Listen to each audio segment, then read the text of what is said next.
দুনিয়ার একমাত্র ক্রিপ্টো যেটা ৭৩টার মতো এক্সচেঞ্জার থেকে বাদ দেওয়া হয়েছে, কিন্তু এর দাম সর্বোচ্চ রেকর্ড $797 পর্যন্ত উঠেছিল। কি আর এটাকে কেনই বা এত বেশি ভয় পায় সরকার?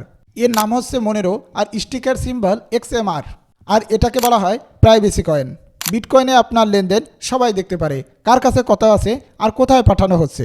আর মনেরোতে কে কত ডলার পাঠিয়েছে, কার কাছে পাঠানো হয়েছে আর কি পরিমাণ পাঠানো হয়েছে, এই তিনোটাই থাকে সম্পূর্ণ গোপন। মনেরোই একমাত্র টপ 20 ক্রিপ্টো যেখানে প্রতিটা লেনদেনই ডিফল্টভাবেই প্রাইভেট। এই গোপনীয়তাই মেইন সমস্যা। 2025 সালে ৭৩টার মতো এক্সচেঞ্জ এই মনেরো টোকেনকে বাদ দিয়েছে।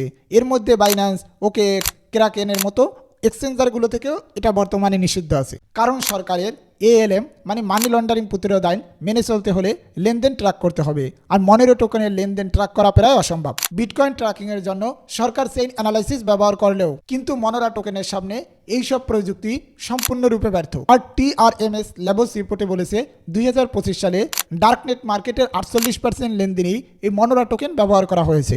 তাহলে মনেরো টোকেন শুধুই অপরাধের জন্য? 2025-26 সালে 66.7% রিটার্ন দিয়েছে, বিটকয়েন ও ইথেরিয়ামকেও পিছনে ফেলে দিয়েছে।